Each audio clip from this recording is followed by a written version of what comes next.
Le son des casseroles dans les rues de Caracas. Dimanche, des dizaines de Vénézuéliens ont manifesté contre les coupures d'électricité qui affectent le pays depuis plus d'un mois et qui bouleversent leur quotidien. Tout ça, ce sont des choses qui font partie de nos droits constitutionnels. Avoir de l'eau, de la lumière, le téléphone, pouvoir vivre. Pouvoir vivre, ici nous ne pouvons pas vivre.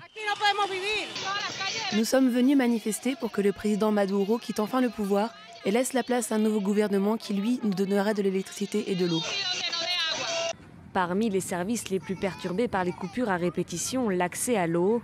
À Caracas, ses habitants font la queue pendant plusieurs heures, dans l'espoir de remplir quelques bidons. Nous prélevons l'eau de ce puits, mais nous ne savons pas si elle est potable ni d'où elle vient. Pour tenter de venir à bout des coupures de courant qui paralysent le pays, Nicolás Maduro a annoncé dimanche l'entrée en vigueur d'un plan de rationnement de l'électricité.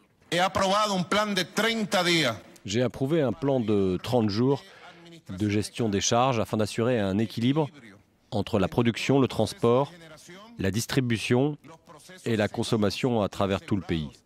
En plus de l'électricité rationnée pendant 30 jours, les cours dans les écoles vont être suspendus et les journées de travail réduites. Depuis la première panne massive du 7 mars dernier, Nicolás Maduro soutient que les coupures d'électricité sont le fait d'attaques terroristes menées par l'opposition avec le soutien des États-Unis.